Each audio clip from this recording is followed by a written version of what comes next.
हर हर महादेव शंभो। इस बार अपरा एकादशी 2 जून को पड़ रही है। इस एकादशी का महत्व बहुत ज़्यादा है। जो इस एकादशी का महात्म समझेगा वह जरूर ही इस व्रत को पूर्ण करेगा।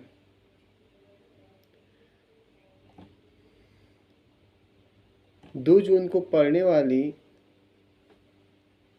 अपरा एकादशी के बारे में पूर्व समय में भगवान माधव से युधिष्ठिर पूछ रहे हैं कि भगवान ज्येष्ठ मास की कृष्ण पक्ष की एकादशी जो है उसका नाम क्या होगा। भगवान ने कहा, हे धर्मराज, आपने बड़ा उत्तम प्रश्न करा जिससे कि सभी भक्त तपस्वी ऋषि मुनि इसका फल प्राप्त करेंगे। इस ज्येष्ठ मास की कृष्ण पक्ष की एकादशी को अपरा एकादशी कहते हैं और अपरा एकादशी को पुत्र प्राप्ति के लिए जाना जाता है। संतान में पुत्र प्राप्ति के लिए अपरा एकादशी का बड़ा महत्व है। इसलिए और भी इस एकादशी का महत्व है। इसका विशेष महत्व है। अगर किसी के गर्भ हत्या का पाप लग गया, गुरु हत्या का पाप लग गया या गुरु गमन का पाप लग गया, उसमें भी इस एकादशी का व्रत करने से उसको मुक्ति मिल जाती है। शास्त्र कह रहा है, जो दूसरी स्त्री पर संलग्न रहता है, पर पुरुष और पर स्त्री पर पुरुष पर संलग्न रहते हैं, ऐसे पापी मनुष्य भी इस अपरा एकादशी को करें और अपना मुक्ति साधन को देखें तो उसको भी इस संसार से मुक्ति मिल जाती है। अगर कोई झूठी गवाह दे रहा है, यह बहुत बड़ा पाप है झूठी गवाह देना। इस पाप से भी मुक्ति के लिए अपरा एकादशी का व्रत किया जाता है। गुरुद्रोही शिष्य भी अगर अपरा एकादशी का व्रत करता है तो गुरु द्रोह से उसको भी मुक्ति मिल जाती है। इस एकादशी का महत्व इतना ज़्यादा है, जो इसका कथा सुनता है और कथा कहता है और इसका वर्णन करता है, उसको कह रखा है माघ मास में, माघ के महीने में प्रयाग में स्नान करने का महत्व मिलता है। जितना माघ के महीने में प्रयाग में जाकर करके वहाँ स्नान करने का फल मिलता है, उतना अपरा एकादशी के व्रत करने का फल प्राप्त हो जाता है। उतने से सिर्फ व्रत करने में। और उसके अलावा गया जी में पिंड दान करने का जितना, अपने पितरों के लिए पिंड दान करने का जितना फल मिलता है, उतना अपरा एकादशी का व्रत करने का फल प्राप्त हो जाता है। और चंद्र ग्रहण के समय में काशी पर स्नान करने से जो फल प्राप्त मिलता है, वह एक अपरा एकादशी के व्रत से उसका फल प्राप्त हो जाता है। इसके अलावा सूर्य ग्रहण में कुरुक्षेत्र पर स्नान करने से जो फल प्राप्त होता है, वह अपरा एकादशी के व्रत करने से वह फल प्राप्त हो जाता है।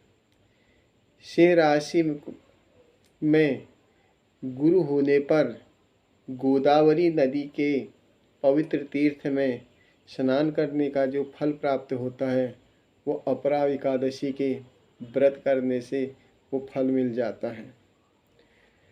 इसके अलावा सोना दान करने से, हाथी दान करने से, घोड़ा दान करने से जो फल प्राप्त होता है वो सिर्फ अपरा एकादशी के पूजा पाठ व्रत, सिर्फ एकादशी का व्रत करने से वो फल प्राप्त हो जाता है। शास्त्र कह रहा है जो अपरा एकादशी का व्रत करता है और व्रत कथा सुनता है उसको 1000 गोदान का फल प्राप्त हो जाता है। इस अपरा एकादशी में भगवान वामन देव की पूजा करी जाती है। भगवान को विधि पूर्वक दूध, दही, घी, शहद, चीनी आदि से स्नान कराएं। बेलपत्र, तुलसी पत्र आदि से भगवान की पूजा करें और भगवान वामन को विष्णु सहस्त्र नाम की पूजा पाठ कराएं और भगवान वामन की विशेष रूप से पूजा करने का इस अपरा एकादशी में महत्व है। और एकादशी मैया को बारंबार प्रणाम करें। जो पिछले जन्म में, जो पूर्व समय में जो भी जितने भी पाप हो गए, जितने भी गलतियां हो गई, उन सभी गलतियों को निवारण करने के लिए माँ एकादशी से प्रार्थना करें कि भगवान, हे माँ, हे नारायण, अनजाने में ही सही हमसे तो हजारों पाप होते ही हैं और उस पाप को क्षमा सिर्फ आप कर सकते हैं और इन पापों को हमारी क्षमा कर दीजिए। इस प्रकार से वैराग्य पूर्व अगर कोई एकादशी का व्रत करें, कीर्तन करें, नाम जप करें तो एकादशी माँ उसको सभी व्रतों का फल प्राप्त कर देती हैं और उसके सारे दोषों को हर लेती हैं। और यही नहीं, अपरा एकादशी या कोई भी एकादशी हम जब व्रत करते हैं, अगर कोई किसी के पितृ नरक में भी गिरे हैं, उनके निर्मित अगर हम एकादशी का व्रत करते हैं, वह भी परम गति को प्राप्त हो जाते हैं। इसलिए एकादशी का व्रत 2 जून को ही है। आप सभी लोग 2 जून को एकादशी, अपरा एकादशी का व्रत करें और फलाहार करें, क्योंकि अन्न का दाना इसमें वर्जित कर रखा है और तेल से इस व्रत में कोई तेल का प्रयोग नहीं करना चाहिए। इसमें शुद्ध गाय का घी का ही प्रयोग करा जाता है और फलाहारी एक समय में फलाहारी लेकर करके, जो व्रत नहीं कर पाता ज़्यादा तो एक ही बार फलाहारी व्रत लें। इसके अलावा 3 तारीख को सुबह सूर्य उदय के समय में आप द्वादशी के समय में इस व्रत का उद्यापन कर सकते हैं और विधि विधान के अनुसार द्वादशी के दिन चावल खाने का महत्व है। उस दिन चावल जरूर भोग में लेना चाहिए। बोलो एकादशी मैया की जय, बोलो वामन भगवान की जय, लक्ष्मी नारायण भगवान की जय, सांब सदाशिव भगवान की जय।